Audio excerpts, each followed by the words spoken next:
Ողջույն, ես Իրեն Ռաֆայելովան եմ, մեծահասակների և մանկական դիմացինոտային վիրաբույժ։ Այսօր ուզում եմ խոսել բլեֆարոպլաստիկայի մասին։ Երբ է պետք իրականացնել բլեֆարոպլաստիկա։ Վերին կամ ստորին կոպերի պլաստիկ վիրահատությունը, այսինքն բլեֆարոպլաստիկան ցուցված է իրականացնել այն դեպքում, երբ որ առկա է վերին կոպերի կախվածություն, հոգնած հայացք, ստորին կոպերի շրջանում այտուց, պարկեր ստորին կոպերի շրջանում։ Վիրահատության ընթացքում հեռացվում է ավելցուկ մաշկը,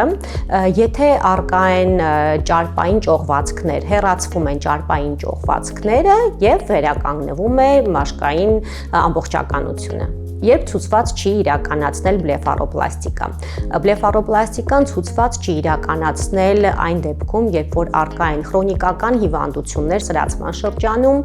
երբ առկա են արյան հիվանդություններ, մակարդելիության ցուցանիշների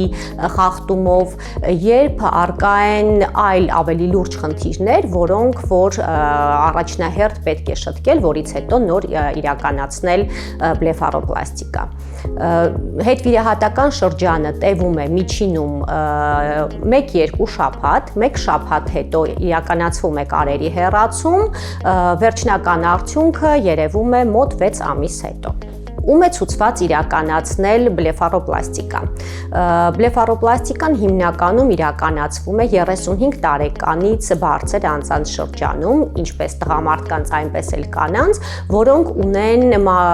վերին կոպերի շրջանում հիմնականում ծանրության զգացում, որը բերում է տեսադաշտի փոքրացմանը և օրվա ընթացքում հոգնածության։ Այն դեպքերում, երբ որ առկա չեն հակացուցումներ, ապա պացիենտը պատրաստվում է վիրահատության, որի համար պետք է հանձնի համապատասխան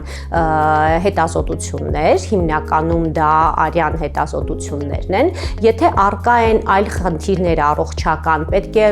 պացիենտը դիմի հարակից մասնագետների, որպեսզի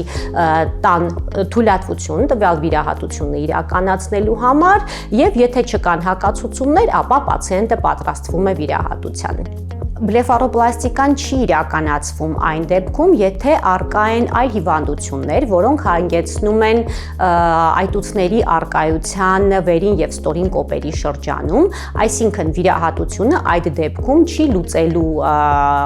այդ խնդիրը և պացիենտը միևնույն է շարունակելու է գանգատվել անգամ հետվիրահատական շրջանում։ Բլեֆարոպլաստիկան նաև իրականացվում է այն դեպքում, եթե առկա է կոպերի ասիմետրիա։ Ասիմետրիան կարող է լինել ինչպես բնածին, այնպես էլ ձեռքբերովի։ Այն դեպքերում, երբ որ խնդիրը միայն էսթետիկ է և չի խանգարում պացիենտին կյանքի ընթացքում, ապա բլեֆարոպլաստիկան էսթետիկ վիրահատություն է, որը